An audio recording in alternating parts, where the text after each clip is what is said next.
We are right next to, or we're very close to, the oldest church ever. Whoa.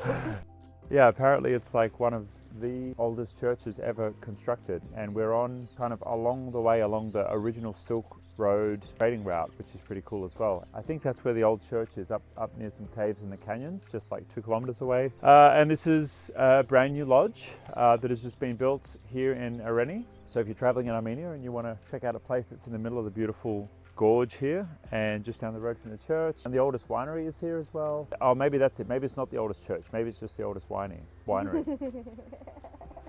Definitely the oldest winery. Okay, let's go in. Hey, thank you so much for having us. This is Z, my partner. Pleasure to meet you. Len, She deserted Australia. lovely to meet you. Areni Lodge. Thank you for having us. When we Thank started you. Getting a citizenship, she deserted and came here. Oh, cool. Oh, there you go. What brought you to Armenia? Z was here for 4 months in 2020 when everything else was locked down. Yeah. 2021. 21. It was pretty free here actually. Like nobody was wearing masks This anymore. is Armenia. Yeah.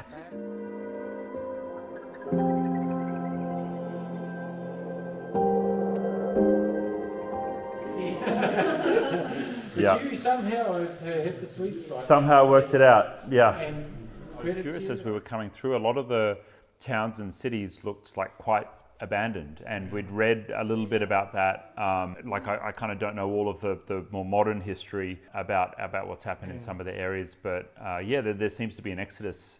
So this is Exodus the in least some areas. populated province, but I think the province with the greatest potential. Mm-hmm. And I say that because it has 300 days of sunshine and actually plenty of water. Yes.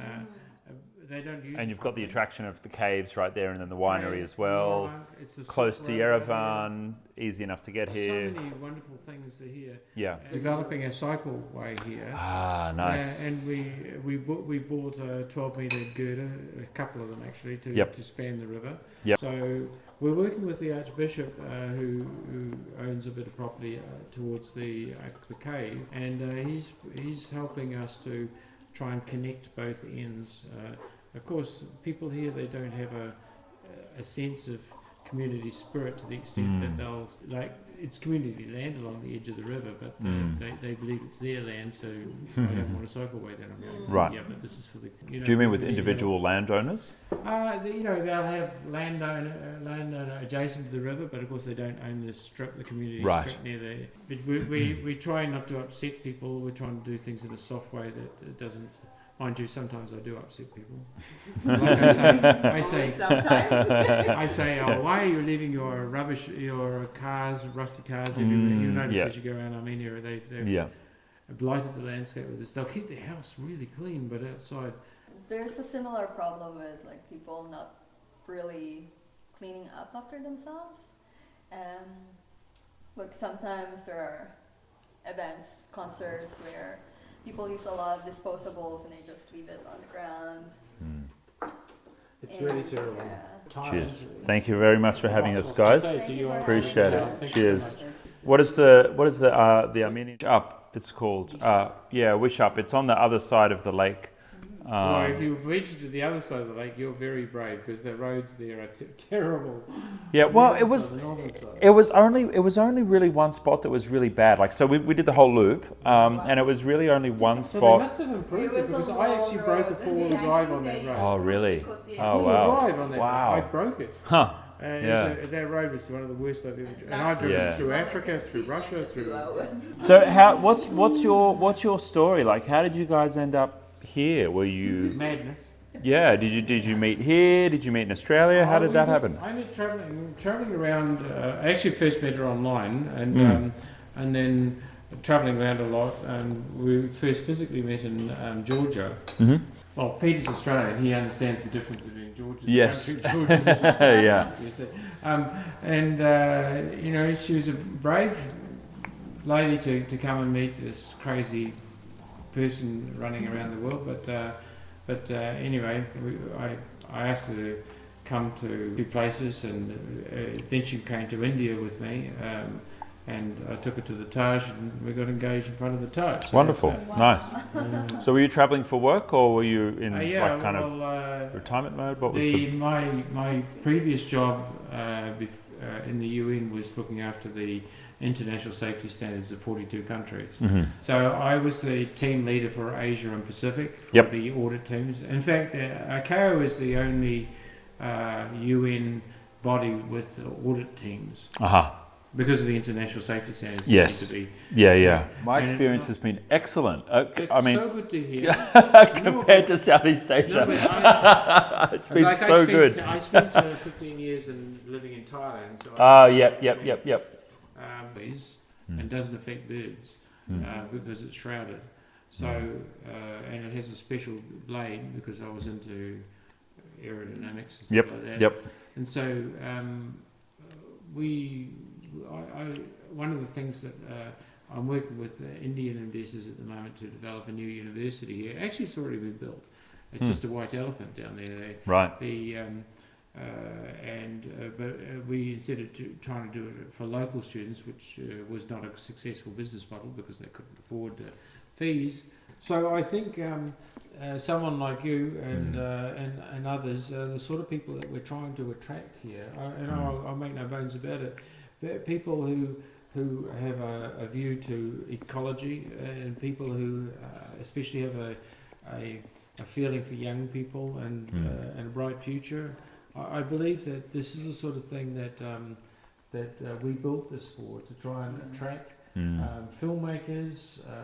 For example, I'm not a writer, but I'll show you. Your daughter's name is? Murray. So, I'm not a writer, but this is my book. Wonderful. This is the Armenian version. It's 800 pages. Wow. Poor thing had to translate it. Did you know that the only ship in the US Navy named for a foreign entity or capital is the USS Canberra? There you go. That's the USS Canberra on the front. Nice. And Canberra's the capital where all the politicians hang out. Remember that tiny little city between Sydney and Melbourne? Yeah. I'm not a religious person. I'm more of a science person. But I admit that I was a little bit overcome by the story of their journey. How they survived. And I was kind of living two lives at the same time. I shall tell you, I was a crazy person. It has that more tanniny kind of taste when it's organic, but the richness of the flavour is just fantastic. So I'm sounding like a wine snob now. I picked them. I've been to the Hunter Valley, I've been to South Australia. I think the key thing is putting Armenia on the map for talent. I didn't know much about the country at all until C told me that she'd travelled here. And then, I decided to come along, and then I realised, oh wow, okay, there's only 3 million people here, so it's a little bit like, like West Asia's New Zealand, it's like this big small town kind of vibe to it. And I'm assuming plenty of young people speak English, because that's really the most important part. I believe that it's increasing a lot. I wouldn't say that the average Armenian speaks good English. No, because 97% Armenian, right? Yes, they're a bit shy about speaking it. But it is improving, and they do learn it. And the more interaction we have with them, the better. But the main thing is we have to teach them that the West is not their enemy. They have, for decades, their parents have been indoctrinated to think that the West is their enemy. Right, gotcha, right? Yeah. So we tried really hard to in a soft way show. Oh my God! Oh wow! I did this at a time when. Mountains and everything. Yeah, I did this at a time when.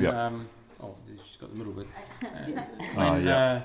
When doing this sort of thing was very, very difficult, manufacturing this sort of thing, and then the heat might have walked a little bit over. A little bit. Anyway, you get the point.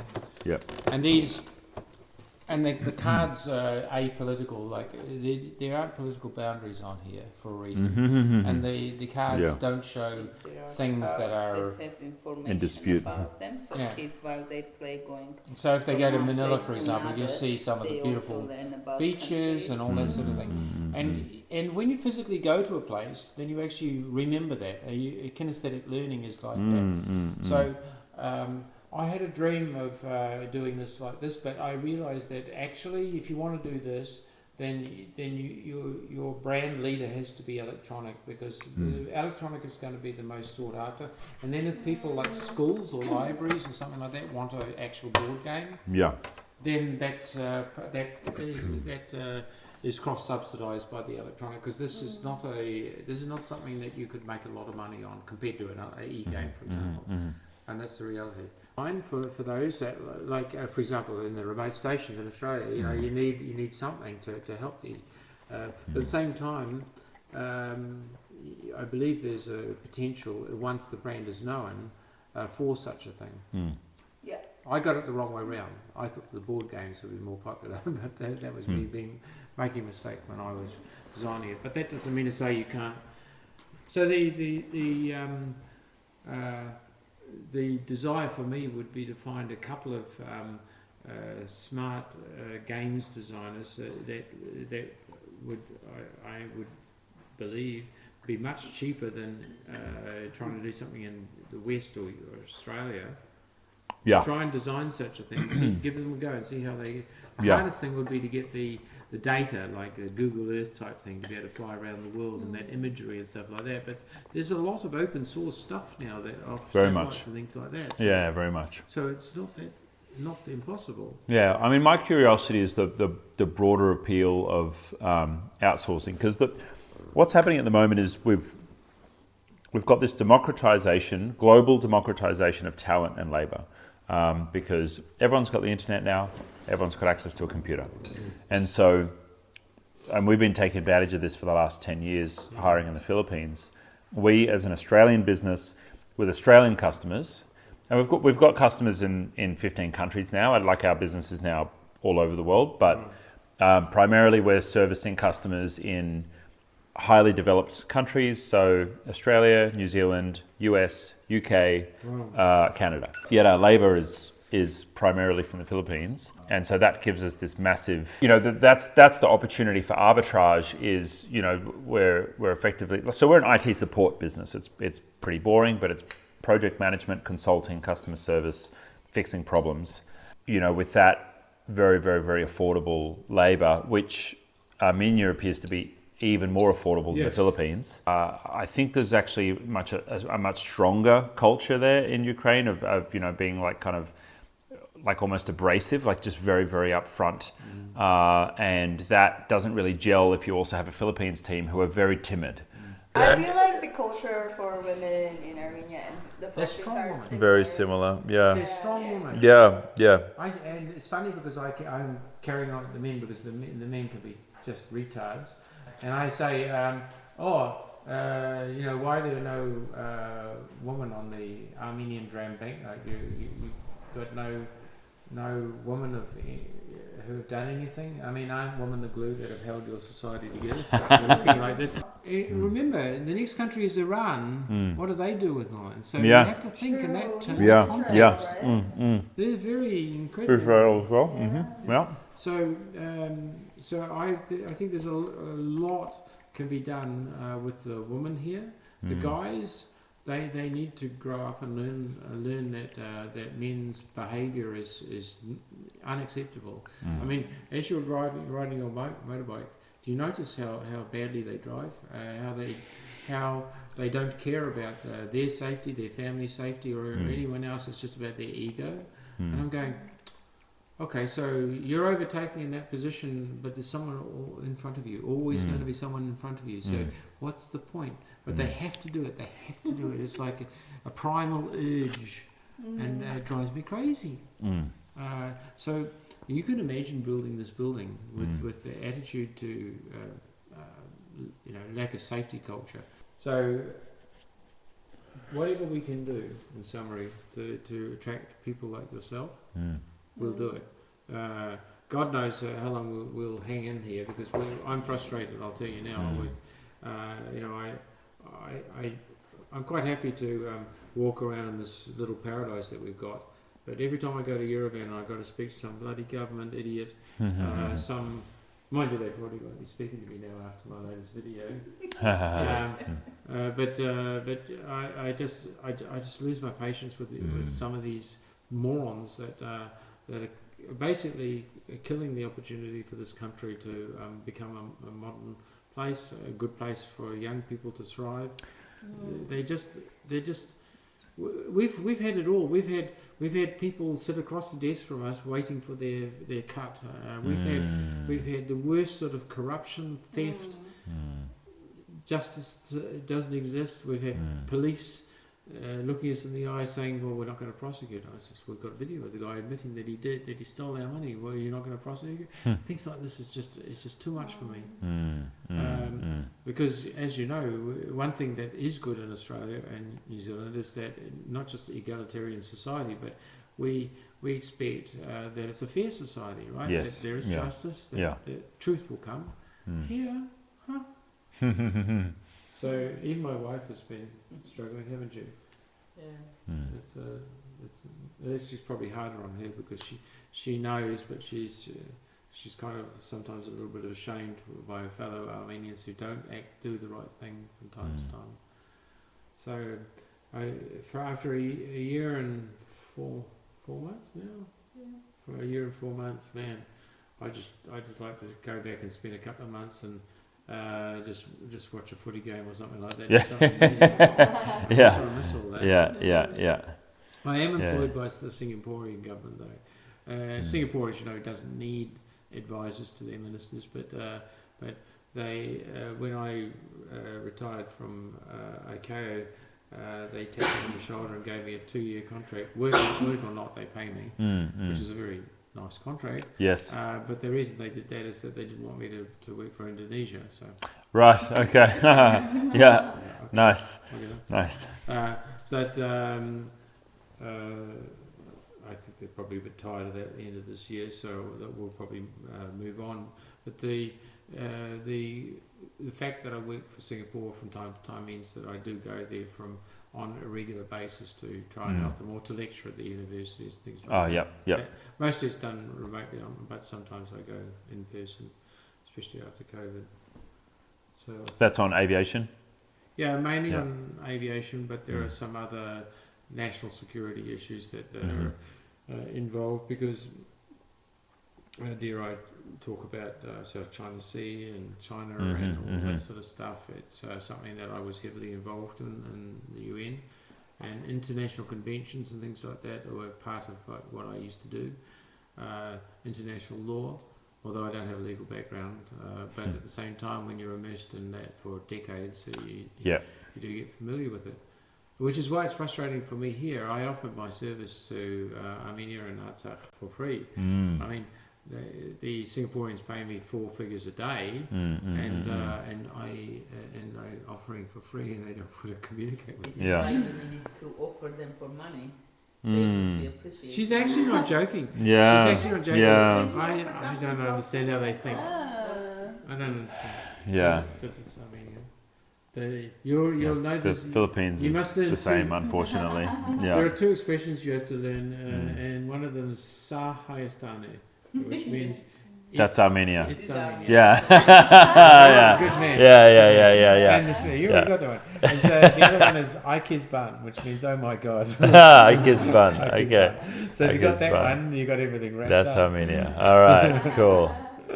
Sahayastan. Yeah. But you put an on the end because they get everything rounded on like like a is in is on the end. Ah, Is okay. on the end. Sahayastan. That is Hayastan, Hayastan, Armenia. Yeah. That's why when I say my name is Peter, it's Peter. Yeah. Okay.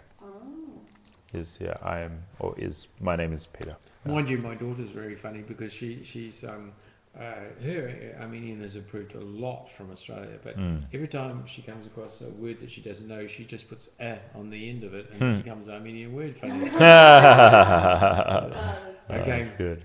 Are you sure that's the Armenian word? Yeah.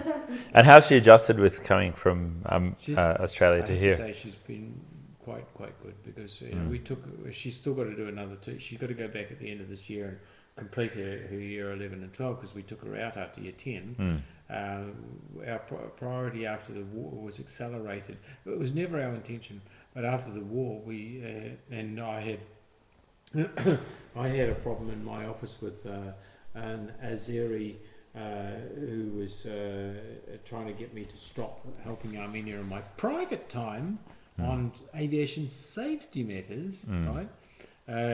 So I got a nasty letter from my headquarters saying you will desist unless it's through official channels. I says, but I have the support of the Armenian government. The Armenian government is asking me to do this. But anyway, I just resigned the next day and came.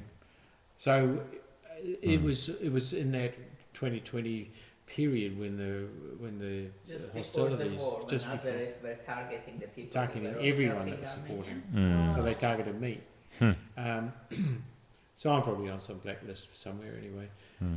So we accelerated. We were only going to come here a couple of years hence, but we decided that we would move our plans forward. Now they had pluses and minuses. I didn't have the same resources as I'd have had if I'd had a couple more years of employment. That's fine. But at the same time, we got the land cheaper than we would. Like the land price have tripled here. Yeah, wow, yeah. Tripled. So if you tried to buy, Especially in Yerevan, right? That's had the biggest. but even here, Right, even here as well. tripled. Wow. I guess because some people just couldn't afford to be in the cities, so had to come to the country, right? It's not just that, but there's an awareness, an awakening that this country, which has had quite a lot of people coming to it, the land is valuable. Yeah, of course, like the war-torn countries Yeah. are coming here, right? Before they were lazy. They were lazy and they really didn't look after their land. And the first time I came here, I'm driving around and going, where are all the fences and the farms? And the Well, there's no gates on anything. Yeah. Why aren't people looking after their land? And Areni will tell you, it drives her crazy too, because she's saying, if you're not looking after your land, you should just give that back to the community and let someone else look after it. The lands Yeah. Because most of the lands after Soviet Union collapsed was divided into parts and given to people as their own.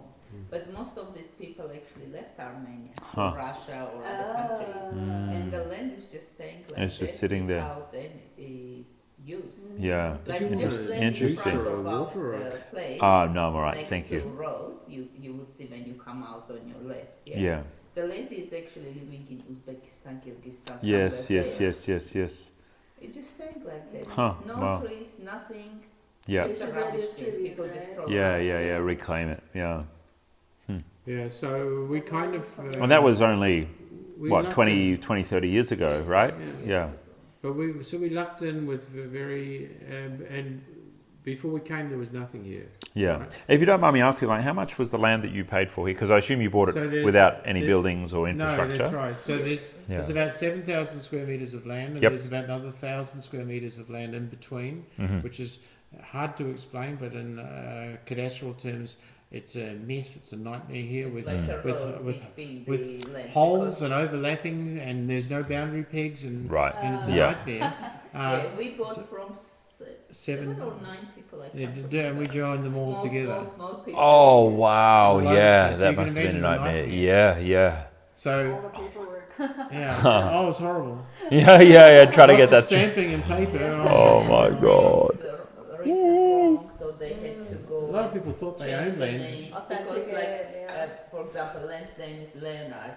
Yes. Passport, but on papers they wrote land. Yeah.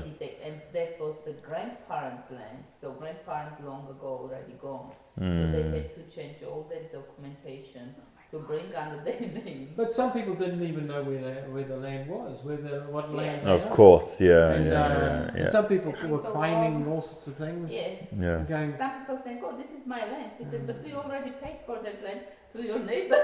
Oh, shit. and Yeah.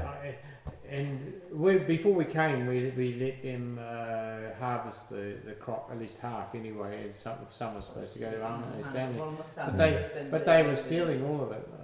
It was terrible, and we were looking through cameras watching a particular person turn up and steal all the fruit, so we banned them from the property. The other landowners we even invited to our opening. We have a cordial relationship with them, and that's how it should be. So we were also known for our charity work as well too. So we were kind of known. Yeah, of course. Yeah. You'd need to get an intermediary to Yes.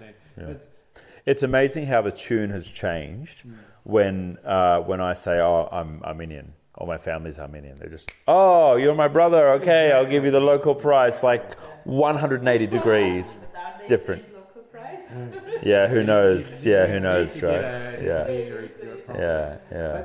But having said that, if you compare, like if I tried to build this in Australia, I'd have no change out of 20 million. Yeah, of course. Yeah. We got several hundred metres of waterside property here. Yeah. In total, we use 8,000 square metres. We've got 2 small vineyards. You know, and it's accessible to the main road. It's south-facing, which is correct for the northern hemisphere. Not connected to anyone. And Yeah. No housing. and it's surrounded by water bodies, so that it's very private and Unlikely to be built out with anyone, It's you know, impossible next to to be you. built out. Yeah. So There's archaeological site Yeah, in front of yeah. us next across the river. So Beautiful. it will never So location, right? That's the magic. Perfect. And here, this is when we came here, there was just orchards and vineyards and no services. So we had to pay for all of that. All the power poles are ours, and then we got to buy a sewage system, our own.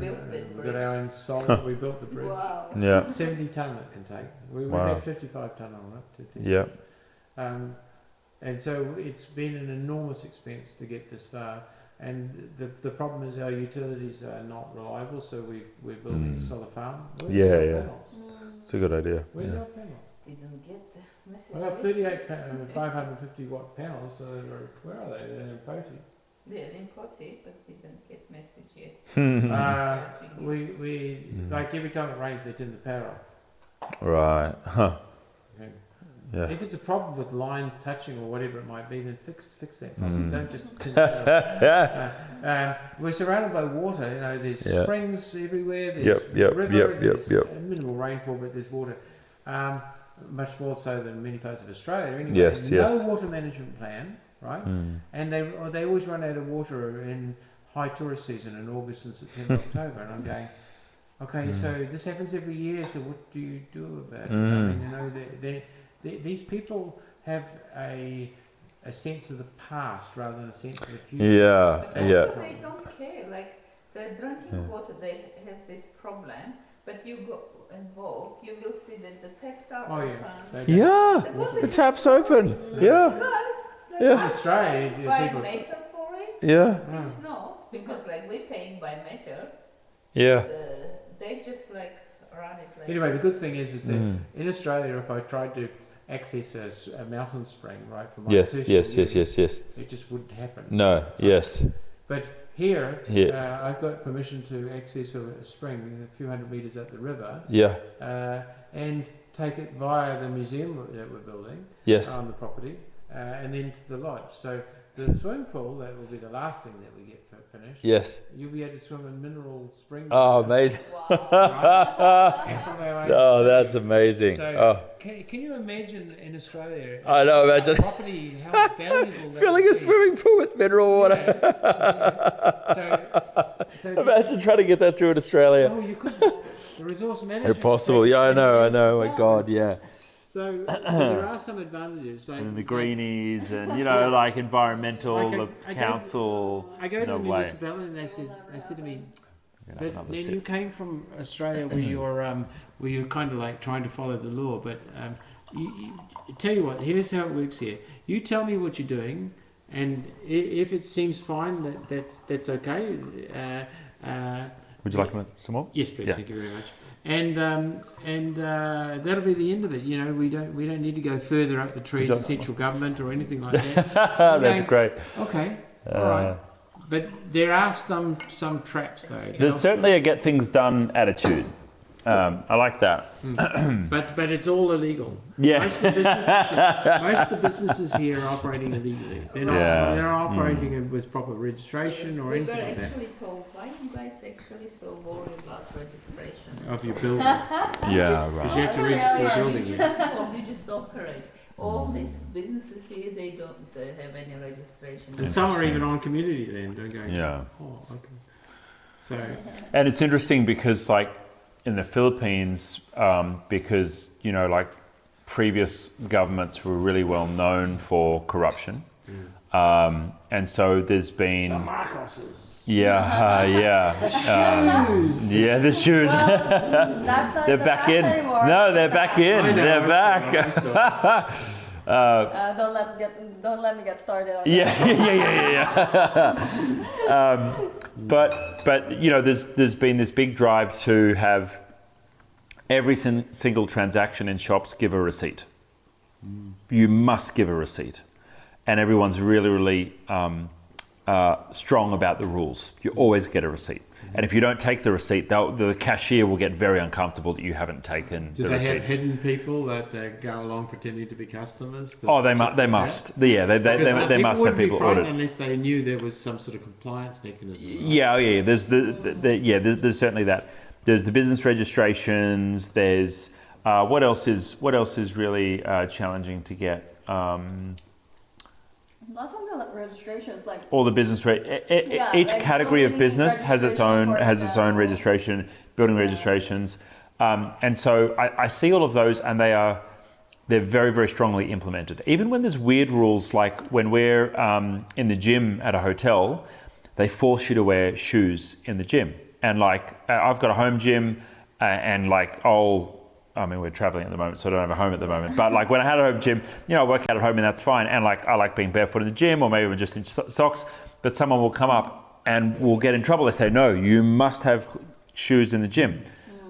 But then, if you want to get something through government, there's still, you know, you take someone out to dinner, or you're friends with them, or, you know, like the person in government, the mayor, also owns the rubbish disposal business for the city, and they're doing phantom rounds of rubbish collection, and the city is paying them extra, and then, you know, like no one pays their taxes and everything happens in cash, and it's like, hold on, you're crazy strict about these really silly things, but then other things just Armenia. yeah. It is similar. it's only lots of similar. Yeah. I told you, they don't follow the rules, but they follow social The rules. social rules, Yeah. same. That's a very good way of putting it. It's a very good way of putting it. I Yeah. just posted on Instagram that Armenia feels like home. Mm. Like, I didn't realize until now how true that was. They're not as good as at karaoke as you guys. No. They don't know what karaoke is. I haven't seen a karaoke. But I haven't seen a karaoke bar either. It has a big jazz culture, right? Like I don't know. classical music. Classical, yes, but not jazz. I don't know. I'm not. That's We not part are of my scene. so much already. We're into nature here. I've seen a lot of bars with like jazz. Yeah, there's a few jazz Yeah. bars Yeah, in the there's a lot city. of clubs. Yeah. In Yerevan, Yeah. I don't generally go into clubs and bars and things in this place. But I even mean, I at was the living in airport, there was a Bangkok. piano. Yeah, that would be been busy. for 4 years in Bangkok. Can you believe that? Oh, right. By myself. Okay, so you didn't finish that story. So you met online, and then like Met in Georgia. did you just travel in Georgia? So did you travel together, or did you move to Australia? Like what was the journey? We met in Georgia, Yep. so Len was traveling for his work, so I went from here to Georgia. Mm-hmm. Waited him in airport, and this guy coming out, all the Georgians like a small guy. Yeah. So then we traveled to Armenia together. He met Audoto. Then Len invited me to, as I said, in India and proposed me there. After that, we decided we do our registration, marriage registration and wedding in Armenia. Mm-hmm. Oh. But I don't know, we were going to No, you're right. First of all, in Armenia, and the Armenian authorities wouldn't accept my Australian we can't documents. accept documents Right. because it doesn't have this stupid Apostille. apostille on it, which is In Australia, we done don't by do apostille. Foreign Ministry. And Right. then working in Thailand, of It's course, like you an can't get this authentication. apostille. Yeah. Ah, right, So okay. I got all And there's my- no Australian embassy here? Yeah. Yeah, okay. So I got all my papers done properly with apostille. Yeah. Went to Thailand and we went there. They said, "Oh, sorry, we can't accept your papers." We're like, "What? I have the apostille." Oh, They're like, "Oh, they are not apostille country." So, we right. don't have any relation with Armenia and don't recognize any stamps from them. So you go to the nearest embassy. Ah, Nearest embassy in China or India. oh, Are you jeez. kidding? Yeah. So we needed to go to that country, get the stamps from our embassy, and then get stamps from Thai embassy, all certifying, da-da-da. We said, Is it thank you nice? very much. So So I- it sounds like a nightmare. Yeah. It's like your And visa. only a few days. It's a few days Yeah. to come to Armenia for our wedding. Oh, We were no. flying via Yeah. Sri Lanka. And Yeah. once colleagues from Sri Lanka, I they called said, them up. okay, don't worry, you come here, we organize. No, I Yeah. call them. Yeah. I say, Mr. Ratnasiri, I says, we're coming to Sri Lanka in a couple of days. Can you organise a wedding in a couple of days? No problem, Len. Don't worry. So Yeah, we yeah, turn yeah. up. So Good. And what the happened? when- interesting thing is, in the morning, we coming out from our hotel, and there is a tuk-tuk standing there, written Australia on it. Ah, He's nice. wearing an And Australian the That's rugby great. jersey. That's great. I'm going, oh, We that's were a like, car. let's see, That's I'm great. meeting this guy. So he actually became our witness on our wedding. Ah, that's funny. Oh, that's And then we great. went to Armenia for the church We service. came for Mm. the church ceremony, But- and the church ceremony actually, the church didn't want to do that ceremony because we didn't have the marriage certificate. Mm. Before they were just doing without it, but there were a few occasions when men actually coming from abroad, they would took the girl Mm. and take them for prostitution. Ah. So they were very, very Strict, worried yeah. about Yeah, it. So yeah. they were asking, bring your marriage certificate Yeah. and you marry. So my friend going to the church, telling, oh, we need on this date, da, da, da, and they said, where is the marriage certificate? She said, oh, they don't have it. They said, we can't do it. So she Mm. starts crying.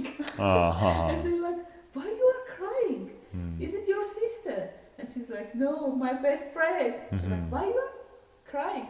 You don't know, they went through so many bad things in their lives, and finally they met, and that things would go like in a good way and all that, but they can't marry in the church. So he said, don't worry, we will do it. Ah, that's Just lovely. to make sure that they bring the marriage certificate Yeah, with them yeah, when yeah, it's ready, yeah, so yeah, we yeah, will yeah. have in our archives. Yeah, And nice. of course, we take it with us. And then on a day of wedding, the churchman is doing the ceremony, and it became to the part where men said, "Terem, terem, terem," which means kind of like I'm the owner, so I'm looking after the wife. And the wife needs to say "Hanazandem," which means I will obey. So That's great. Sounds fantastic. part, yeah, and Yeah. the churchman is telling me now. This is being streamed translate. live. Aha. What did you say? Oh, great. That's good. I said, I don't know that word in English. And the translator came like, I will translate. And now when something happens, Lenny's, remember what did you say in the church? Yeah, good. Obey. Excellent. Excellent.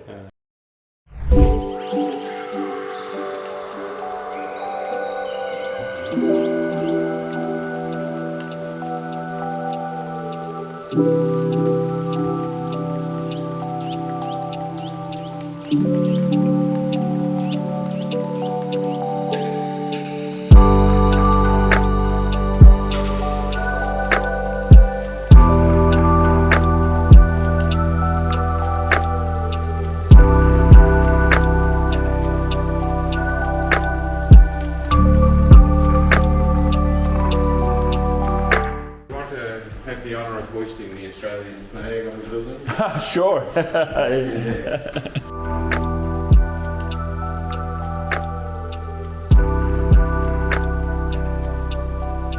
Apricot tree, and it was from our garden, and Oh, I didn't nice. want them to throw it away. Yes, because, yes. it not just fills the space, but apricot is an integral part of Armenian cultural heritage. Uh-huh. The duduk, the wind instrument, Oh, that's is beautiful. made from apricot.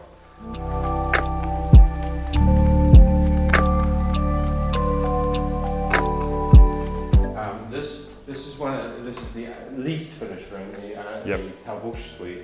But I'll show you the. Yep. Don't show them that. No. Okay. So the lift shaft is. So they had to do a whole lot of strengthening here because the Chinese sent me this lift, which they said, "Oh, you don't need a strengthened wall to put it on or anything like that." It turned out you do. Ah, right. So we had to do all sorts of Eiffel Tower reinforcing at the top to be able to make that stable.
So from here you can better see the running track, which goes all the way around, connecting all the different parts of the resort.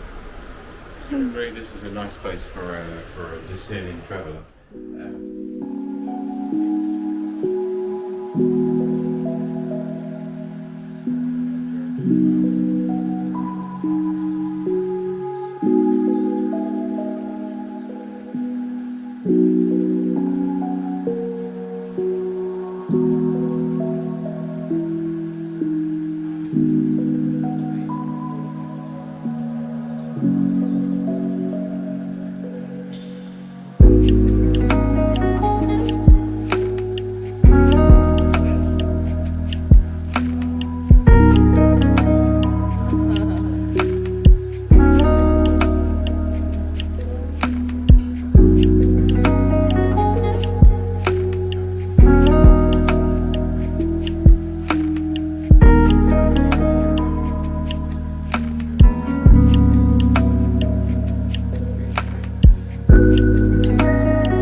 This is the only wholemeal bread that we can get. This bread. I'm fine. I don't eat bread. I'm good. That's Thank you. cool. And but they mainly just eat this white bread, which is not very good for.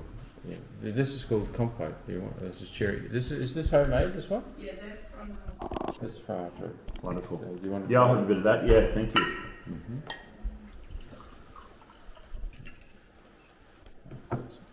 Thank you. Z, you're for coffee, are you? Do you Yeah, want this as I'll well? go for coffee. Thank Okay, you. Good work.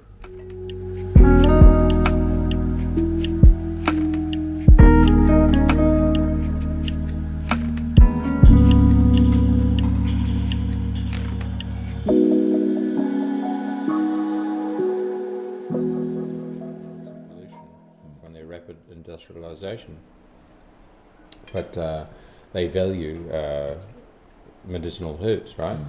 And I believe that a country like Armenia could grow these high value crops and export these from organic lands Yeah. and do quite well. So anyway, this is again some of the potential that I'm talking about. Yeah. Entrepreneurial opportunity. Mm-hmm. What's the biggest agricultural export for Armenia? Mainly wine and fruits, dried fruits particularly. Like, In summer, the apricots. yeah, fruits, yeah. So, but there's huge potential. Remember, in the 21st century, he who has land and water is rich. So, particularly, as you know, around here, there's very large population centres, but most of them live in water deficient areas. Talking the Gulf states, the Persian, Iranian area, and even west of here in Turkey and stuff like that, it's dry. But up here in the mountains, we have plenty of water, if they use it properly. That's an if. So there are huge, I mean, this is a blockaded, landlocked country, and its economy has really been affected by that, of course. But if you're an entrepreneur, you go in low and you sell high, right?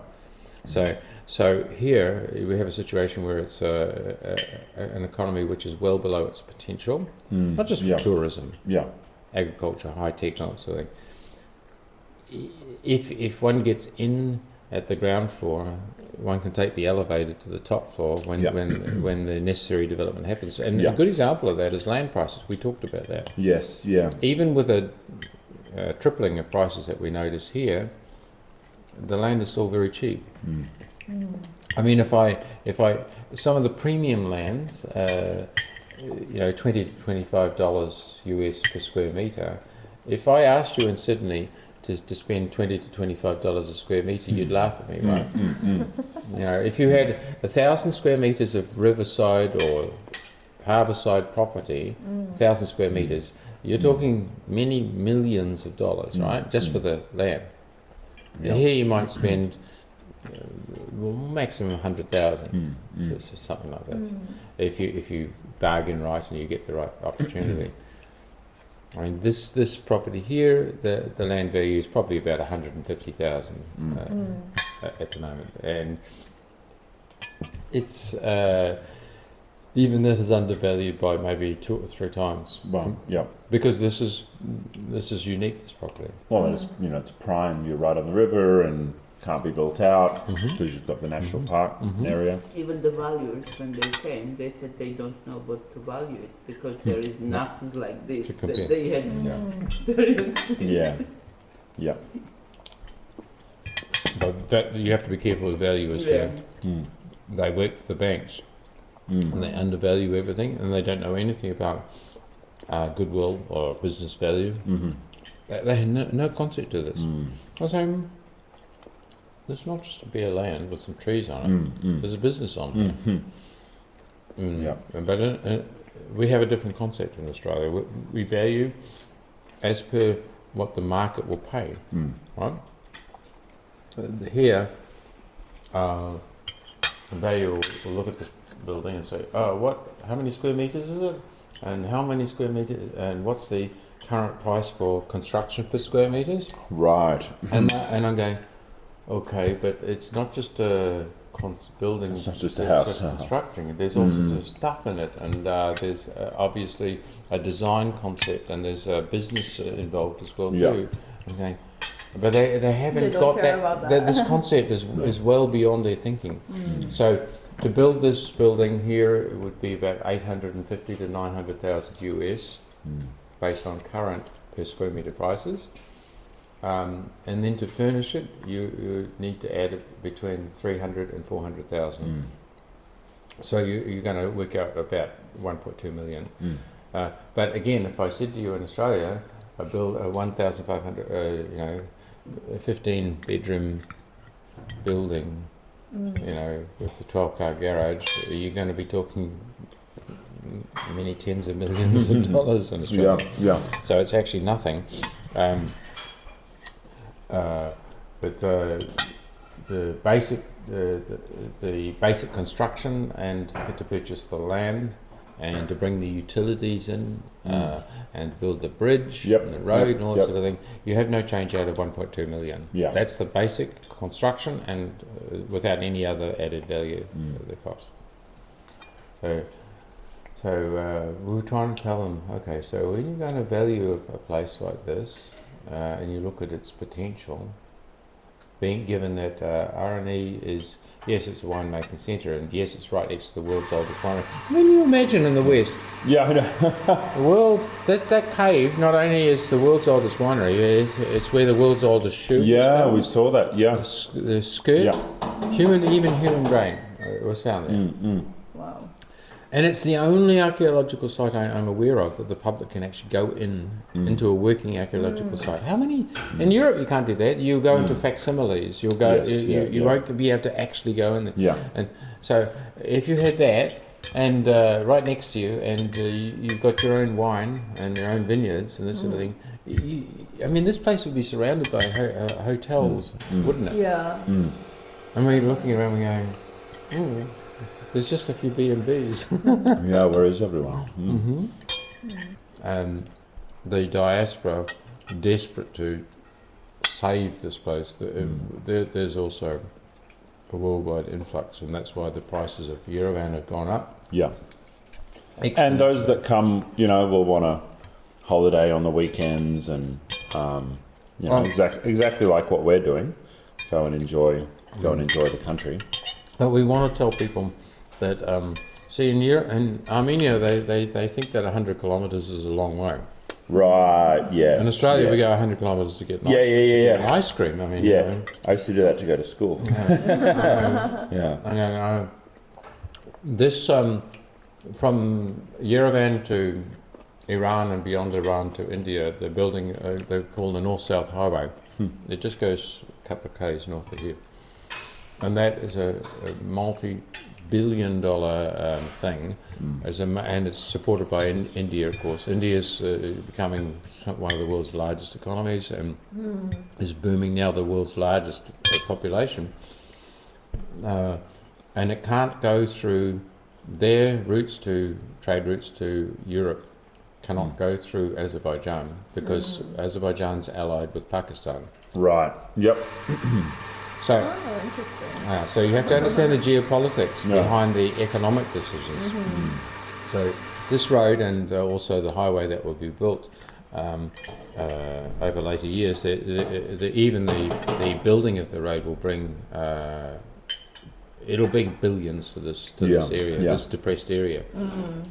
They'll need a place to stay. They'll need things to see, things to do, that sort of thing. Can you understand the potential? This is a sleepy place. Yeah. It's like the Goldie was before someone walked out on the beach and thought this would be a really good place for a resort, right? Now you and I would love to have got in on that first floor when that Absolutely, was first, but we didn't, and now. I can't afford some of the places there, but we could have if we'd have been smart in those years. So it's about seeing potential, and that's why with the historical, this is part of the Silk Road, with the nature and the wine and the 300 days of sunshine. But given that it's not a desert because of the greenness of the river, from the river, there's a lot of stuff going on here. Why do people think that Yerevan is the answer? It's not. It's only 800. It's only 100 k's away. Yeah. So, So, what Armenians miss out on, because they think that Yerevan is the centre of the universe, is what their loss is our gain. Because if they'd have been smart, they would have developed this area longer. I mean, some of my family is from Switzerland. Can you imagine if Swiss lived here? This place would be already developed. Yeah.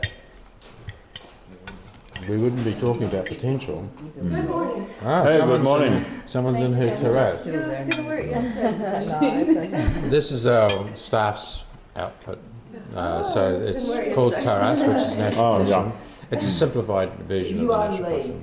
Yeah. Well, I thought we were starting at 9. There you are, Armenian.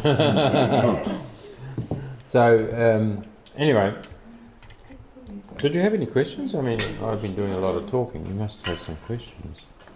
No, I don't I'll think show so. you around the grounds. Yeah, no, I'm interested in just hearing the story about the place, I guess.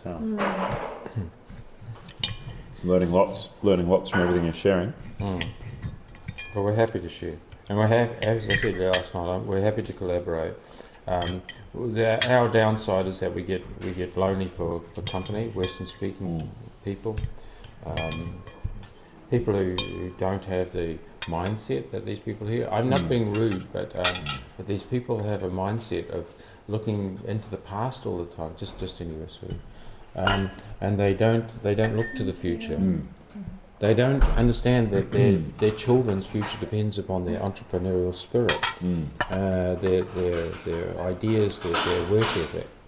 So they're a bit sleepy.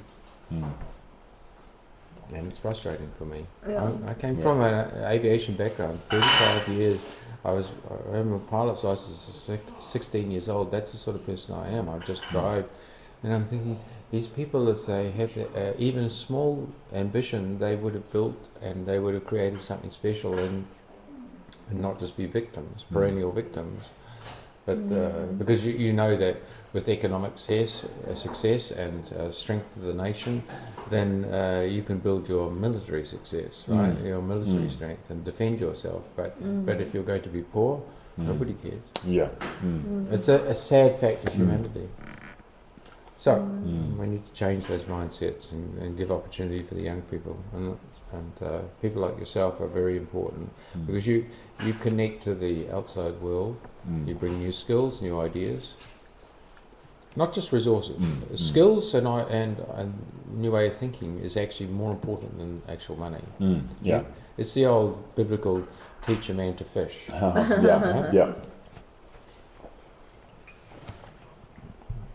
We found with our charity program, if you just give them money, that it just goes through their fingers and gone. Yeah. It's useless. You have to build industries. Like for example, the school I was talking about, high technology school. What the concept behind it is that actually half the profits from the school go towards high tech startups. Wow. That employ at least some of the students. Yeah. Excellent. That Yeah. come. Because what's the point of training someone in the rural area and then them going to Germany or to correct. Europe? Yeah, What's yeah. the point? You need to get them to stay and Yeah. create new workshops on robotics and drones and AI. I mean, I design drones, but I'm not an engineer or a scientist of that nature that can physically finish the end product.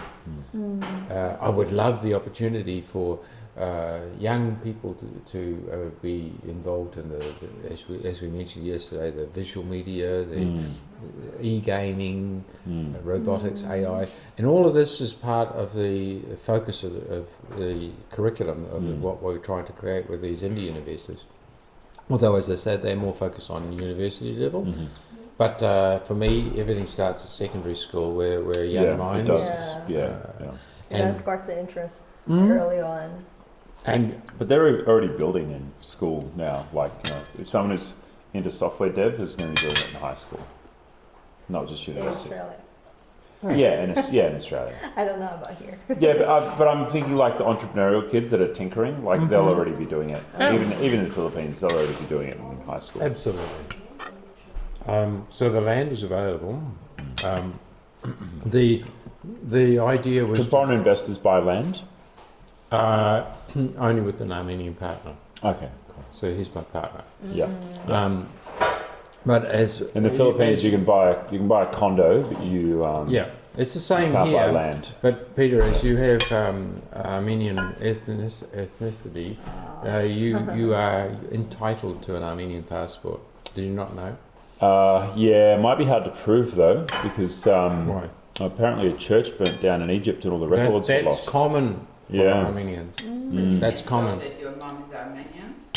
Oh, she's Egyptian. I don't know if I can show that she's Armenian. So There are many. I mean, we could show a ways. photo, but No, but no, there I don't. Any document that shows I don't.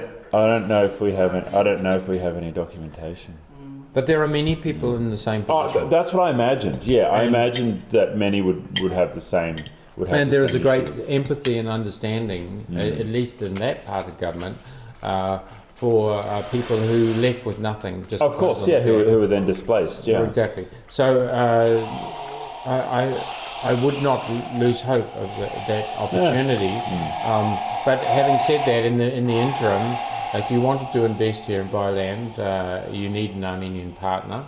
You've got a Filipino partner, so that's Yeah, but I can get citizenship by collaboration. investment. Yeah, but you can do that with investment. That's Yeah. true. But also you can collaborate with people who are already Yeah. here, that Yeah. sort of thing. So that's another thing. Yeah. But the problem with collaboration is trust. Yeah. When you're dealing with people here, it's always a big question mark. They don't have our ethics, unfortunately. Can a foreign-owned company own land? Because that's one way around it in the Philippines. I Or don't a know. foreign-controlled. Yeah, you don't really own it, but at least foreign. I doubt it. controlled. I doubt it because the laws are quite strict. But Yeah. but But the citizenship by investment was only 150,000, A I lot think. of like foreigners who have little hotels in the islands, for example, mhm.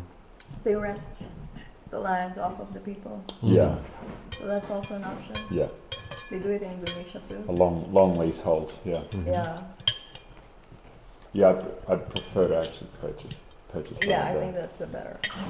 Cool. there. Work on citizenship first. That's kind of thing. Sure. What about the wine? You said that you made the wine last night, right? Did you have somebody already making wine to process? So it? we have one of the local winemakers physically making it for us. So of course we go and help and we pick the grapes and we do all the cultivation and stuff like that. But we are thinking of moving that bottling process to Ararat province, where the Indian investors that I mentioned have their own winery there. That's up for that's still a question mark because they're although their winery is actually quite large and includes soft drinks, cognac, and all sorts of other capabilities that these local ones don't have. At the same time, I'm not sure that they have the expertise in winemaking that they have here. Also, we've been collaborating with an Australian scientist, Dr. Simon Appleby, from out of Orange. Who was the third Australian in Armenia, but Right. actually now living more in Spain. But he comes and goes. Yeah. But anyway, he's an agricultural scientist trying to improve the varietals here. And for that, he's also taking back many, they've got hundreds of undiscovered varietals here that he's taking back to Australia as well. So there's a quid pro quo. But as for wine, the potential is enormous because, as you know, you have to have a point of difference. There's a lot of wine coming from different parts of the world, Argentina, New Zealand, Yeah. Australia, many places. And what's your point of difference? Well, if you can claim to be exporting wine for the world's oldest winery, some of the most unique varietals in the world, and you tried, and it's like, wow, then you have a significant point of difference. And you know that the value of anything is about how you can market it, more or less, right? Yeah. Yeah. A Ferrari may not be built any better than a Toyota, but you want to buy a Ferrari because it's marketed, and other people can't afford to buy it. So it's all about marketing and emotion, not about Yep. That's how the world works. Yeah, one of the things I can imagine here is, so there's a wine festival going on in Yerevan right now. But it's only one day, and No, it's it's the a whole wine festival weekend. in Yerevan. Yerevan. I'm sorry, I didn't hear Yeah, that. so is there something similar here? Yeah, there's a big wine festival here. Ah, okay. It's only one day, and it's not well run. I mean, there's lots of singing, dancing, and things like that. But they don't have proper safety standards, especially in the food area. So people can get ill. Because they don't have refrigerators or anything like doing barbecue, but the meat all day stays outside. Right. Local style. They asked us to help administer it, but we were too busy with construction. I think it should be 3 days. I think they are thinking about it now to actually extend the days, because 1 day is not enough. Like tourists come here, they want to drink, Yeah, of course. but then they need to go back. Yes, Yeah. that makes sense. Yeah, so they need an but extra. They can stay, which will actually benefit also the other locals, Yeah, B&Bs absolutely. and all that. I feel like that's a great way to like boost the economy. 100%. And the museum, which is, you can see one of the buildings being built on the hillside there. We had to stop that museum construction because the builder built that building 1.2 metres over our boundary. I told them it was in the wrong position. Of course, Armenians not listen to you. That's part of the culture, not listening. They're talking at the same time. Do you notice that? They talk at the same time. Right. They don't listen properly. And as a result, we had to stop. So we try and get paper. Well, where is that paperwork, by the way? We still haven't got the paperwork yet. We've been promised the paperwork that confirms that it's actually okay to continue. But what a nightmare. I mean, we put in more than a third of the cost of building this, and the rest was being done through GoFundMe. But we've had to stop all of that activity, fundraising. It's embarrassing because people, as a former UN auditor, now even we hear in Sydney some nasty little people saying, "Oh, these people are corrupt. They stopped the building thing. They pocketed all the money." And I'm going, "Oh, that's like calling Jesus a Satan." Because we came here. I gave up a 6-figure job, US tax-free, to come here. And all the things that we have in the West, I gave up everything to come here. And now these people are saying that we're corrupt and stuff. That's nasty to hear that. Really backstabbing. But unfortunately, that's part of the society and the diaspora. They're very Especially, it's people divided. actually that even don't know us. We never interacted with them. They never donated even $1 to it. But they talking. But the ones that donated, got back to us. they don't say anything. Yeah. Got back to us with someone. They said, "Oh, you know that some people are talking like this." It's very disheartening. Anyway, but as for this place, you know, our dream would be to partner with someone for this place. So we believe it's best for an infusion of ideas. I mean, you know, we've got our own ideas, and of course, and it's helped create this. But I learned a long time ago that you should not be so precious with your ideas that you think that others don't have some other ideas.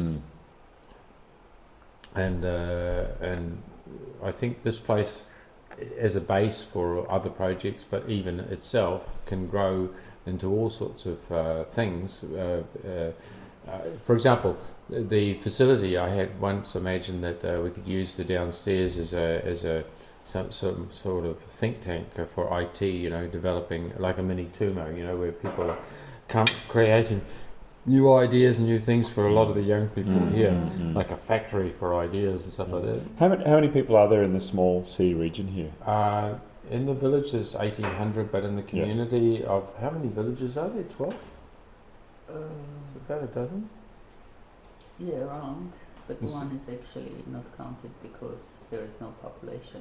You just Oh yeah. Well, anyway, so I think there's probably about 20,000 in this community. Cool. Yeah. And they're known. And does that include anyone like kind of up the mountains No, Yeah. where we came no, down? yeah, some of Some them. of the villages some of those, are up the yeah. mountains. And some of them are known for actually being a lot harder working than the average Armenian place. I don't know what it is about. In the 1930s, this place rose up against the Soviets. But that's the mentality. Yes. They're hardworking and independent. I mean, if you saw our gardener, you see he's got hands like this, twice the size of my hands, and like the Australians that broke the bush in days, he's like that. And so incredibly tough and hardworking. He'd be all day out there, and that sort of thing. So I can't take. He and I both created this, but he did a lot of the heavy stuff. So I think the opportunities here, given especially that they're building a super highway to Yerevan. Yes. Yeah. I mean, we're only 1.5 hours anyway from Yerevan, Yes, but yeah. they'll be closer to 1 hour by the time they finish. For me, Yerevan is a chaotic place. The traffic is, and the pollution is and the noise is unacceptable. When we pass the sign going out of Yerevan for Ararat region, I basically breathe a sigh of relief because it's just you notice it's not in any way planned. Yerevan, there's no highways inside the city. No. Yeah. It's just. And it'll always be like that, chaotic, because that's not the nature of the people here.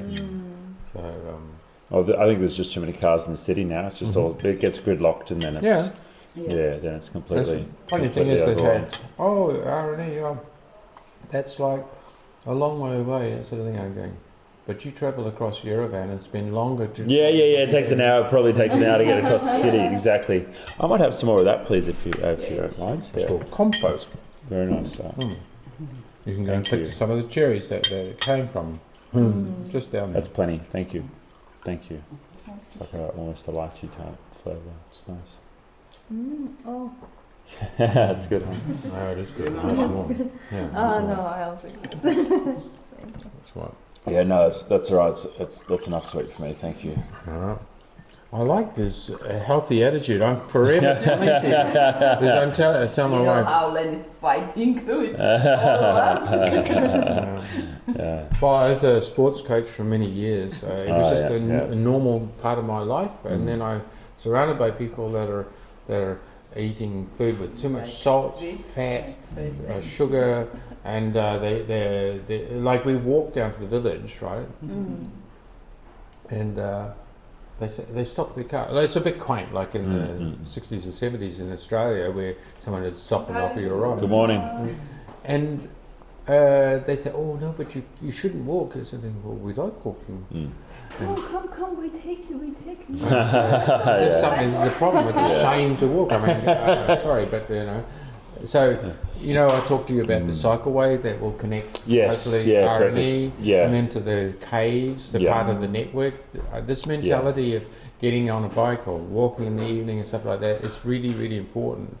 And we asked some of the oligarch families, so they're building a hotel here which is never ending and never finished. They spent 15 million on it. Wow. And it'll never open because it's not actually a business. It's a money laundering thing. Well, I mean, you work it out. They spent 15 million on a 100 bedroom. To amortise that over 5 years, you have to get rooms of maybe $350, $400 a night. Well, who's going to spend that money on a 25 square metre room? Our room is like less than a third of that, and they're double that size and better appointed. So. And they also don't have grounds, and they're sitting underneath the cliff under a big rock where they shouldn't be building, and you have to drive through the village to get them, and they're inside the village with all that noise. And I'm thinking, so who would go there or who would buy it? So that's an example, unfortunately, of the corruption that goes on because their utilities, their sewage and all that sort of thing was paid for by World Bank. And that funding was never extended to us. Oh wow! Because we're a border village, and they're looking to support border village development. That's good, but as you know, with World Bank, well, I don't know if you know, but there's an absolute no favouring any particular business over another. That's an absolute bedrock principle. And yet it happened. And how did that happen? Because it came through certain corrupt individuals, and when I complained about it, this is what I said in the video, I was actually threatened by an official in the Ministry of Economy. Wow. Don't talk about it, so I talked about it. That's what goes on. So, yes, there are lots of opportunities, lots of things that are possible here, and not just to help the people, but to make good money. But if you come here and you do your thing without some form of collaboration, without working with people that you can trust, then you will pay that painful price. You will pay, you will. There is a price to pay, unfortunately, in this country.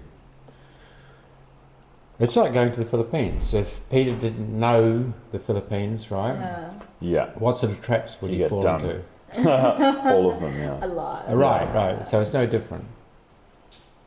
Let's go and walk around outside. I'd really love to show you guys. The building is okay, but it's the grounds that are special. That's our real point of difference. So. Please. We'll need to get moving soonish. Yeah.